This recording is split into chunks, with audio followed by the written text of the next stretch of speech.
तो hello guys, आज के इस वाले वीडियो में मैं BTTH की एपिसोड 235 को एक्सप्लेन करने वाला हूं। और अगर आपने पिछले वाले एपिसोड नहीं देखे हैं तो जा करके जरूर से देख लेना, लिंक वीडियो के डिस्क्रिप्शन में दे दिया है। तो चलिए बिना कोई बकवास किए बढ़ते हैं हम वीडियो की तरफ। तो वीडियो की स्टार्टिंग बिल्कुल वहीं से होती है जहां हमारा लास्ट एपिसोड खत्म हुआ था, जहां पर हमने देखा था कि शाओयान और बाकी सभी एक्सपर्ट्स उस विशाल एंशिएंट गॉड स्टैचू को डिसबिलीफ से देख रहा था। उसकी मौजूदगी से पूरा एंशिएंट गॉड मैंशन एक रहस्यमयी और दबाव भरे ऑरा से घिर चुका था। ऐसा महसूस हो रहा था मानो ये सिर्फ एक पत्थर की मूर्ति नहीं बल्कि किसी अकल्पनीय शक्ति का प्रतीक हो। इसी दौरान जूकुन कुछ पल तक उस विशाल प्रतिमा को गंभीर नजरों से देखता रहता है। उसके चेहरे पर हैरानी और सम्मान दोनों साफ दिखाई दे रहे थे। फिर वो एक ऐसी सच्चाई बताता है जिसे सुनते ही वहां मौजूद हर व्यक्ति स्तब्ध रह जाता है। जूकुन बताता है कि इतिहास में जिस महान अस्तित्व को टूशे एंशिएंट गॉड के नाम से जाना जाता था, उसकी असली पहचान वैसी नहीं थी जैसी लोग सदियों से मानते आए थे। ये रहस्य इतना अविश्वसनीय था कि कुछ क्षणों के लिए किसी को अपनी ही सुनाई हुई बात पर विश्वास नहीं होता। उसकी बात सुनते ही शाओयान, गुयुवान और बाकी सभी एक्सपर्ट्स के चेहरों पर गहरा शौक दिखाई देने लगता है। उन्हें एहसास होता है कि टूशे एंशिएंट गॉड की कहानी केवल एक महान कल्टीवेटर की कहानी नहीं थी, बल्कि उसके पीछे ऐसा रहस्य छिपा था जो हेवनली फ्लेम्स की पूरी हिस्ट्री को बदल सकता था। हर किसी के मन में एक के बाद एक सवाल उठने लगते हैं। अगर ये सच्चाई सही है तो इसका मतलब है कि डूची कॉन्टिनेंट का सबसे बड़ा रहस्य अब उनके सामने खुलने वाला है। पूरे एंशिएंट गॉड मैंशन का वातावरण और भी रहस्यमय हो जाता है, जबकि शाओयान की नजरें उस विशाल प्रतिमा से एक पल के लिए भी नहीं हटती। उसे महसूस होने लगता है कि आने वाले कुछ ही पलों में उसे ऐसी बातें पता चलेंगी जो उसकी अब तक की सारी समझ को बदल देंगी। और इसी के साथ फिर जूकुन कहता है कि टूशे एंशिएंट गॉड यानी हेवनली फ्लेम रैंकिंग की फर्स्ट रैंक्ड हेवनली फ्लेम। जूकुन के मुंह से ये शब्द निकलते ही पूरा हेवनली फ्लेम स्क्वायर एक बार फिर पूरी तरह शांत हो गया।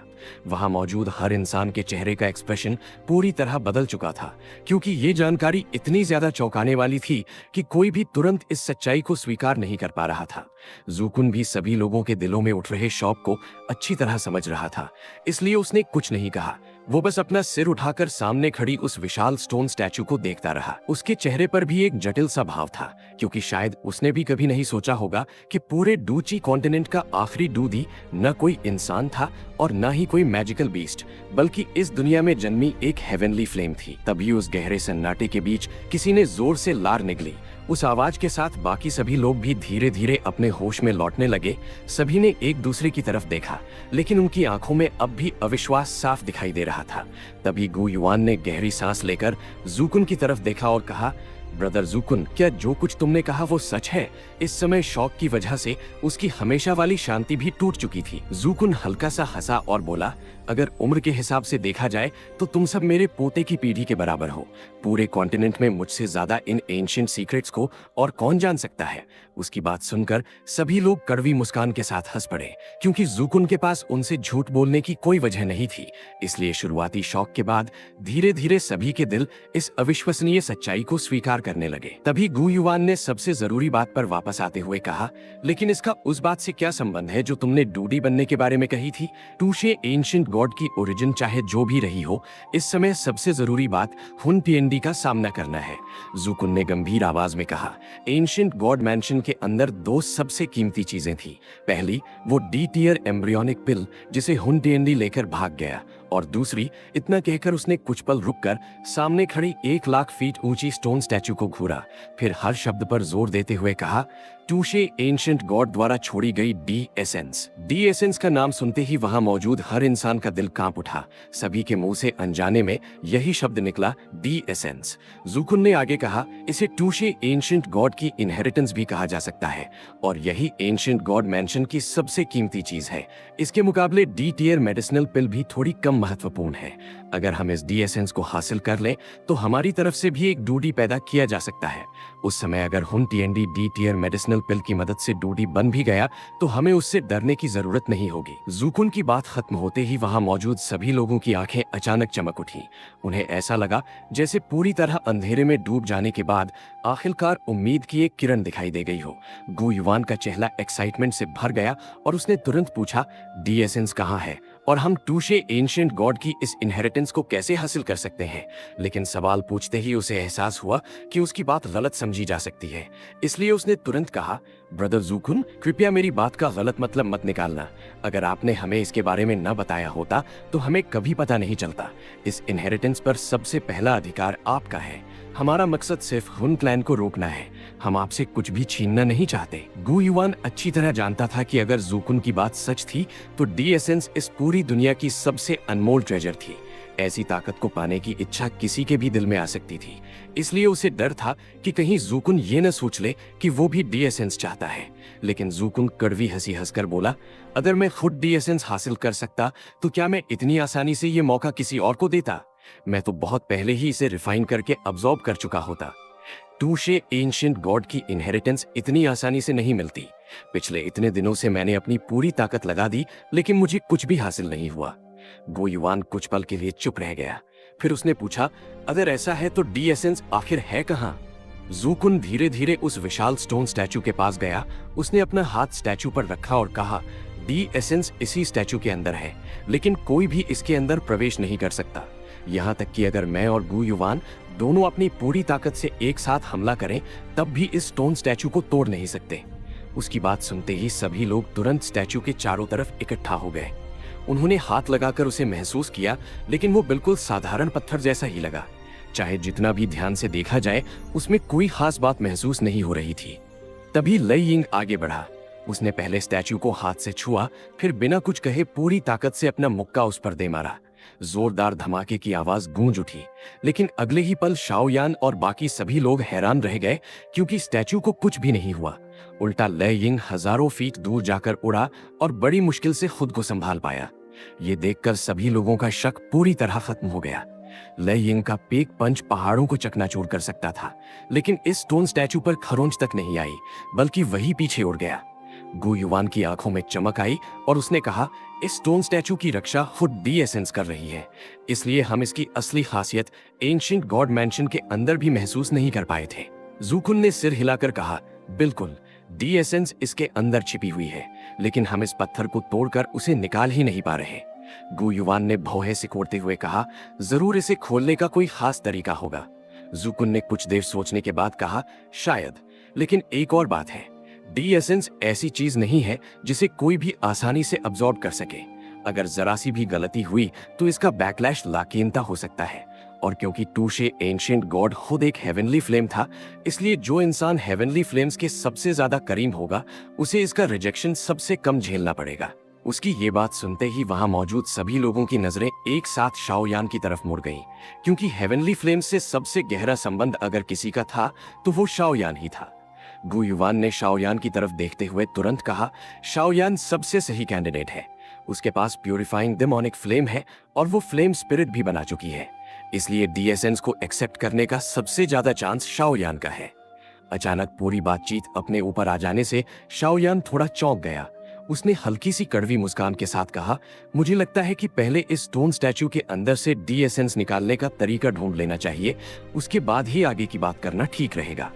शाओयान की बात सुनकर सभी लोगों ने सिर हिलाया और तुरंत अलग अलग तरीके सोचने लगे, लेकिन काफी देर तक सोचने के बाद भी किसी के पास कोई सोल्यूशन नहीं था, क्योंकि सबसे बड़ी प्रॉब्लम यही थी कि डी एसेंस स्टैचू के अंदर थी, लेकिन उसे निकालने के लिए स्टैचू तोड़ना जरूरी था, और स्टैचू खुद डी एसेंस की प्रोटेक्शन में था, जिसे गु युआन और जूकुन जैसे पीक एक्सपर्ट्स भी नहीं तोड़ पा रहे थे। यानी पूरा मामला एक ऐसे डेडलॉक में फंस चुका था जिसका कोई जवाब किसी के पास नहीं था। शाओयान भी गहरी सोच में डूब गया, लेकिन काफी देर तक सोचने के बाद भी उसे कुछ समझ नहीं आया। तभी उसके कंधे पर बैठा हुआ छोटा सा पिंक फ्लेम स्पिरिट लिटिल ई अचानक हिलने लगा। अगले ही पल वो फ्लैश की तरह बाहर निकला और सभी के सामने हवा में आ गया। लेकिन इस बार लिटिल ई पहले जैसा नहीं लग रहा था। उसके छोटे से चेहरे पर लगातार अलग अलग इमोशंस आ रहे थे, जैसे उसकी यादों के बहुत पुराने दरवाजे खुल गए हों। शाओयान उसे देखकर थोड़ा हैरान हुआ, क्योंकि टूशे एंशिएंट गॉड की असली पहचान जानने के बाद उसे समझ आ गया था कि कभी गॉड ने प्यूरिफाइंग डेमोनिक फ्लेम को भी डेवावर किया था, इसलिए लिटिल ई के अंदर शायद उसी समय की कुछ दूर की मेमोरीज जाग उठी थी। तभी अचानक लिटिल ई ने धीरे से कहा, मैं इस स्टोन स्टैचू को खोल सकता हूँ। उसके इतना कहते ही सभी की नजरें उसी पर टिक गईं। गु युवान और जूकुन तो तुरंत शाओयान के पास आ गए और ध्यान से लिटिल ई को देखने लगे। शाओयान ने चिंता भरी आवाज में पूछा, लिटिल ई, तुम ठीक तो हो ना? क्योंकि इस समय तुम्हारा बिहेवियर पहले से बिल्कुल अलग लग रहा है। लिटिल ई ने मुस्कुराते हुए सिर हिलाया और कहा, हाँ मैं ठीक हूँ। उसके चेहरे पर फिर से वही मासूम मुस्कान लौट आई जिसे देखकर शाओयान ने राहत की सांस ली। फिर उसने कहा, अगर ऐसा है तो एक बार कोशिश करो, लेकिन अगर तुम्हें लगे कि ये तुम्हारे बस की बात नहीं है तो खुद पर बिल्कुल भी जोर मत डालना। लिटिल ई ने दोबारा सिर हिलाया। फिर उसकी नजर सीधे उस विशाल स्टोन स्टैचू पर टिक गई। अगले ही पल उसका छोटा सा शरीर धीरे धीरे हवा में ऊपर उठने लगा और आखिरकार वो स्टैचू के सीने के ठीक सामने जाकर रुक गया। फिर उसके शरीर से बेहद शक्तिशाली प्योरीफाइंग डेमोनिक लोटस फ्लेम बाहर निकलने लगी। देखते ही देखते वो फ्लेम एक विशाल लाइट पिलर में बदल गई और सीधा स्टैचू के हार्ट पर जाकर टकराई। जैसे ही फ्लेम लाइट स्टैचू से टकराई, पूरे 100,000 फीट ऊंचे स्टोन स्टैचू में अजीब सी रिपल्स फैलने लगी। गोल गोल लहरें पूरे स्टैचू पर दौड़ गईं। ये देखकर सभी लोगों के चेहरों पर खुशी साफ दिखाई देने लगी, क्योंकि जिस स्टैचू को वो इतने समय से हिला भी नहीं पाए थे, आखिरकार उसमें बदलाव शुरू हो चुका था। स्टोन स्टैचू का कांपना धीरे धीरे और तेज होता गया। फिर उसके अंदर से क्रैकिंग की आवाज गूंजने लगी। अगले ही पल उसके सीने के बीचों बीच एक छोटा सा क्रैक दिखाई दिया और देखते ही देखते वो क्रैक धीरे धीरे बड़ा होकर एक ओपनिंग में बदल गया। जैसे ही ये ओपनिंग बनी, उसके अंदर से बेहद वार्म और जेंटल लाइट बाहर निकलने लगी। वो लाइट किसी सॉफ्ट चिफॉन की तरह पूरे स्क्वायर में फैल गई और वहां मौजूद हर इंसान के शरीर को ढक लिया। लेकिन जैसे ही वो लाइट लेयिंग, यंजिन और बाकी सभी लोगों के शरीर को छूकर गुजरी, उनके चेहरे तुरंत पीले पड़ गए। अगले ही पल उनके दोनों घुटने अपने आप जमीन पर टिक गए। ऐसा लग रहा था जैसे उस हल्की सी लाइट के अंदर किसी पहाड़ से भी ज्यादा भयानक प्रेशर छिपा हुआ हो। गु युआन और जूकुन जैसे पीक एक्सपर्ट्स की हालत भी उनसे बेहतर नहीं थी। उनके शरीर भी धीरे धीरे झुकने लगे। उनकी हड्डियों से लगातार क्रैकिंग की आवाज आने लगी और उनके चेहरे पूरी तरह लाल हो गए। दोनों ने पूरी ताकत लगाकर खुद को संभालने की कोशिश की, लेकिन आखिरकार कुछ ही पलों बाद वो भी उस प्रेशर को सहन नहीं कर पाए। जोरदार धमाके के साथ उनके दोनों घुटने भी जमीन पर टिक गए। उस समय वहां सिर्फ एक इंसान ऐसा था जो बिल्कुल आराम से खड़ा हुआ था, और वो था शाओयान। उसके पूरे शरीर पर कई अलग अलग हेवनली फ्लेम्स की ऑरा फैली हुई थी, इसलिए उसे उस भयानक प्रेशर का जरा सा भी असर महसूस नहीं हो रहा था। वो हैरानी से गु युआन, जूकुन और बाकी सभी लोगों को घुटनों के बल झुका हुआ देख रहा था। उसे समझ ही नहीं आ रहा था कि आखिर ऐसा क्यों हो रहा है। जूकुन ने दांत पीसते हुए गुस्से में कहा, ये कमबख्त ठोशे एंशिएंट गॉड। उसका चेहरा पूरी तरह लाल हो चुका था, लेकिन उसका शरीर किसी विशाल पर्वत के नीचे दबा हुआ महसूस हो रहा था। वो चाहकर भी एक कदम नहीं चल पा रहा था। गु युआन ने भी कड़वी मुस्कान के साथ खुद को छुड़ाने की कोशिश की, लेकिन कुछ पल बाद उसने भी हार मान ली। आखिर एक डूडी द्वारा छोड़े गए प्रेशर के सामने झुकना कोई शर्म की बात नहीं थी। धीरे धीरे वो जेंटल लाइट गु युआन और बाकी सभी लोगों के शरीर से हटने लगी। फिर वो पूरी लाइट एक ही बीम बनकर सीधे शाओयान के शरीर के चारों तरफ घूमने लगी, जैसे वो सिर्फ उसी को स्वीकार कर रही हो। ये दृश्य देखकर गु युआन और बाकी सभी लोग एकदम चौंक गए। जूकुन ने शाओयान को देखते हुए गहरी सांस ली और कहा, लकी फेलो, आखिरकार थोशे एंशिएंट गॉड ने तुम्हें ही चुन लिया। हजारों साल पहले मैं ऐसी डी एसेंस की लालच में एंशिएंट गॉड मैंशन के अंदर फंस गया था, लेकिन जिसे मैं कभी हासिल नहीं कर पाया, उसने आज खुद तुम्हें अपना मालिक चुन लिया है। फिर उसने गंभीर आवाज में शाओयान की आंखों में देखते हुए कहा, शाओयान, अब इस पूरी दुनिया की उम्मीद सिर्फ तुम पर टिकी हुई है। अगर कोई हून पियान्दी को रोक सकता है, अगर कोई नया डूडी बन सकता है, तो वो सिर्फ तुम हो। ये सुनकर शाओयान थोड़ा हैरान होता है, लेकिन अगले ही पल शाओयान ने अपने शरीर को घेर रही उस लाइट पिलर की तरफ देखा। उसके चेहरे पर कंफ्यूजन साफ दिखाई दे रही थी, क्योंकि किसी अजीब वजह से उसे महसूस हो रहा था कि उसके अंदर मौजूद डूची एक बेहद अजीब तरीके से फ्लक्चुएट करने लगी है। ऐसा लग रहा था जैसे उसके अंदर की ताकत को अपने ही ओरिजिन की कोई चीज मिल गई हो। कुछ पल सोचने के बाद शाओयान की आंखों में अचानक चमक आई और वो धीरे से बोला, ये हेवनली फ्लेम डूची है।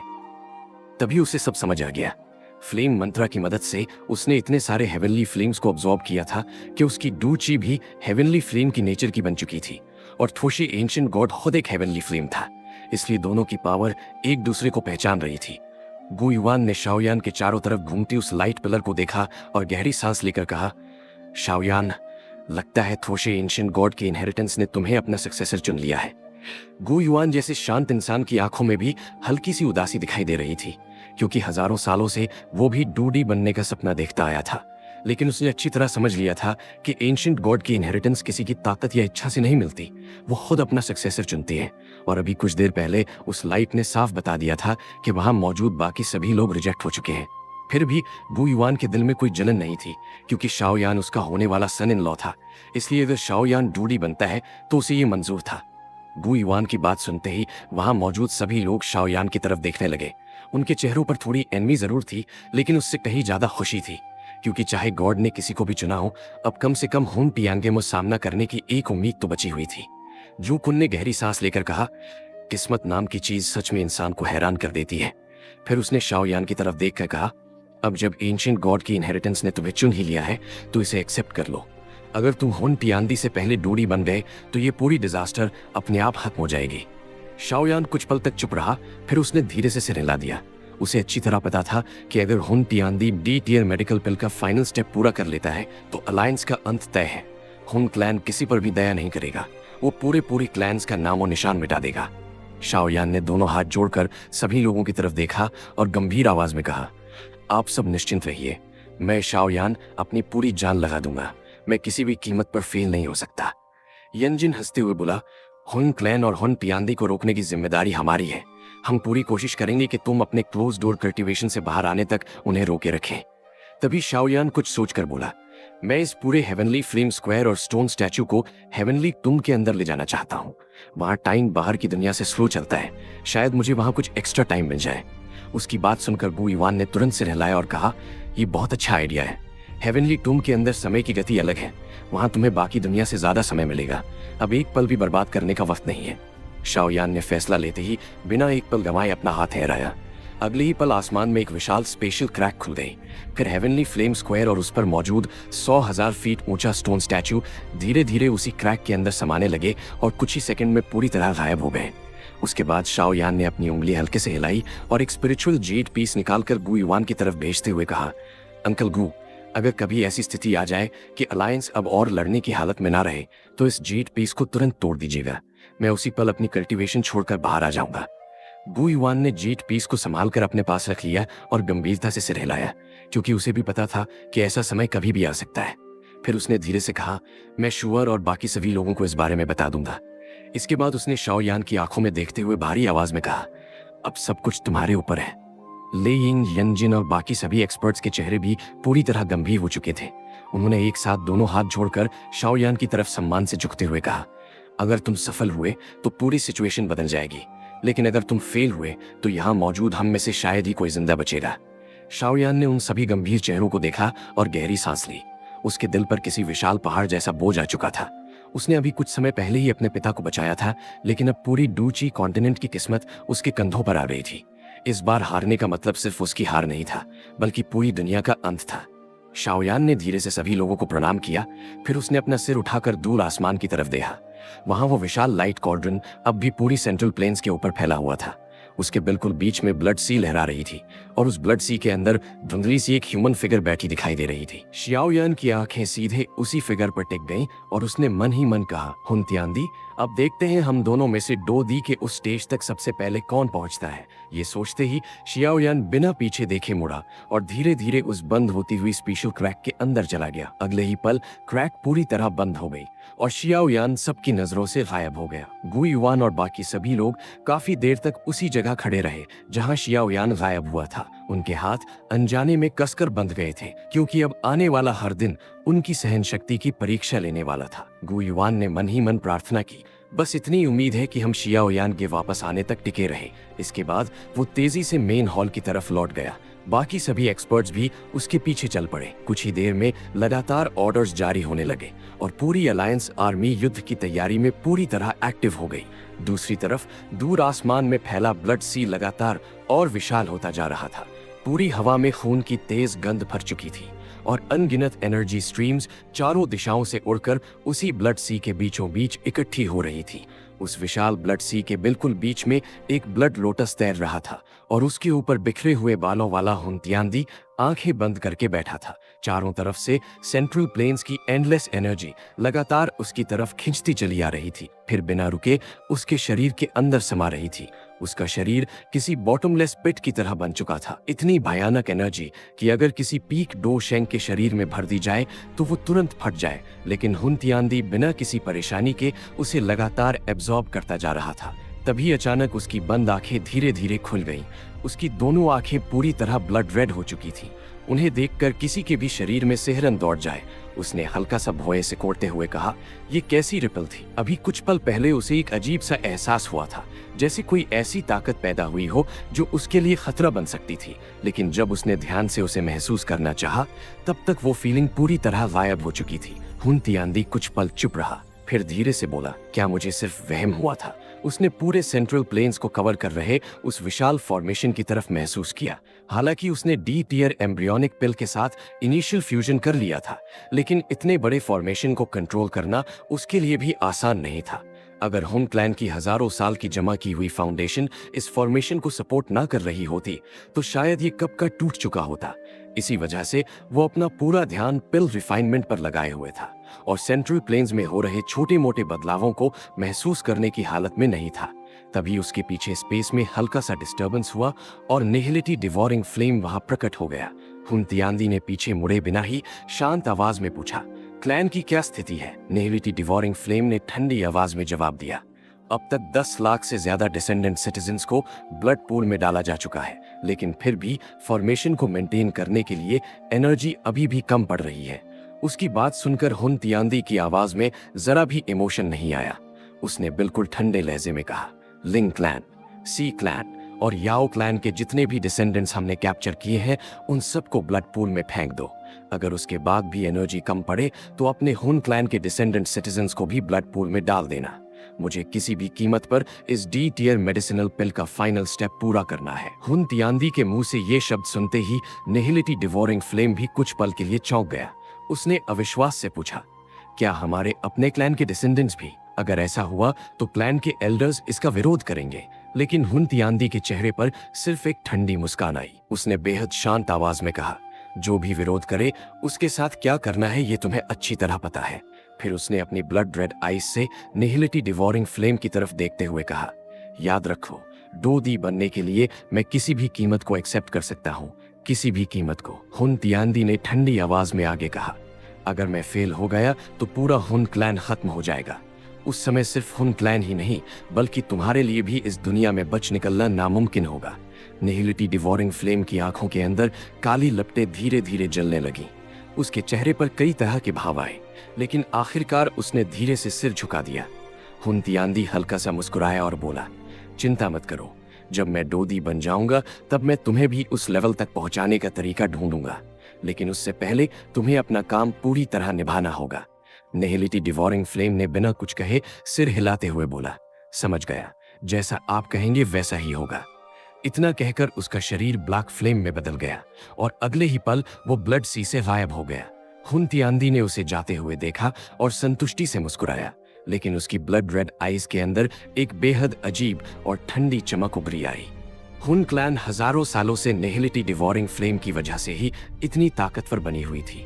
क्लैन के ज्यादातर एल्डर्स उसे हुन तियांदी जितना ही नहीं, बल्कि कई बार उससे भी ज्यादा महत्वपूर्ण मानते थे, क्योंकि जब तक निहिलिटी डिवोरिंग फ्लेम मौजूद था, हुन क्लैन की ब्लड लाइन कभी कमजोर नहीं पड़ती थी। एक तरह से देखा जाए तो क्लैन के कुछ लोगों के दिल में निहिलिटी डिवोरिंग फ्लेम की अहमियत हुन तियांदी से भी ज्यादा थी। हुन तियांदी इस बात को हमेशा से जानता था, लेकिन उसने कभी इसके खिलाफ कुछ नहीं कहा, क्योंकि उस समय तक हुन क्लैन को सच में निहिलिटी डिवोरिंग फ्लेम की जरूरत थी। लेकिन अब सब कुछ बदल चुका था। अगर वो डोदी बन गया तो उसे किसी की जरूरत नहीं रहेगी। निहिलिटी डिवोरिंग फ्लेम भी उसके लिए सिर्फ एक इस्तेमाल की हुई चीज बनकर रह जाएगा। हुन तियांदी ने अपने होठों पर हल्की सी मुस्कान लाते हुए मन ही मन कहा, जब मैं डोदी बन जाऊंगा तब मुझे एक बेहतरीन लाइफ फ्लेम भी रिफाइन करनी होगी। उसकी ब्लड रेड आईज में बेहद ठंडी और खतरनाक चमक उभरी आई। साफ था कि वो भविष्य में निहिलिटी डिवोरिंग फ्लेम को भी छोड़ने वाला नहीं था। इसके बाद ब्लड लोटस धीरे धीरे घूमने लगी और हुन तियांदी ने दोबारा अपनी आंखें बंद कर ली। फिर वो पूरे सेंट्रल प्लेन से खींची जा रही एंडलेस एनर्जी को एब्जॉर्ब करने में पूरी तरह डूब गया। लेकिन उसी समय एक ऐसी घटना हुई जिसका उसे जरा भी एहसास नहीं हुआ। ब्लड सी के अंदर बेहद हल्की सी ब्लैक ग्लो एक पल के लिए चमकी, फिर एक टाइनी ब्लैक फ्लेम सीडलिंग चुपचाप ब्लड सी के अंदर बुझ गई। ये सब कुछ सिर्फ एक पल के लिए हुआ और ब्लड सी की विशाल एनर्जी ने उसे पूरी तरह छिपा लिया। इसलिए हुन तियांदी जैसा इंसान भी उसे महसूस न कर सका। दूसरी तरफ हुन रेल्म से बाहर निकलने के बाद निहिलिटी डिवोरिंग फ्लेम ठंडे चेहरे के साथ नीचे फैले हुए उस विशाल ब्लड पूल को देख रहा था। वहां लगातार हजारों लोगों को पकड़कर ब्लड पूल में फेंका जा रहा था। चारों तरफ दर्दनाक चीखें गूंज रही थी, लेकिन निहिलिटी डिवोरिंग फ्लेम के चेहरे पर कोई इमोशन नहीं था। तभी अचानक उसकी उंगली पर जल रही ब्लैक फ्लेम हल्की सी कांपी। उसका पूरा शरीर एक पल के लिए सख्त हो गया। फिर उसने धीरे धीरे अपनी दोनों मुट्ठियां कस ली और उसकी आंखों के अंदर बेहद ठंडी किलिंग इंटेंट चमक उठी। और इसी के साथ आज की ये वीडियो यहीं पर खत्म होती है। अगर आपको वीडियो पसंद आया हो तो लाइक करना मत भूलना, सब्सक्राइब जरूर करना और वीडियो को आगे तक पहुंचाने के लिए शेयर भी कर देना। तो दोस्तों, हम मिलेंगे अगली वीडियो में अगले एक्सप्लेनेशन के साथ। तब तक के लिए ख्याल रखना, सपोर्ट बनाए रखना और हमेशा मस्त रहना।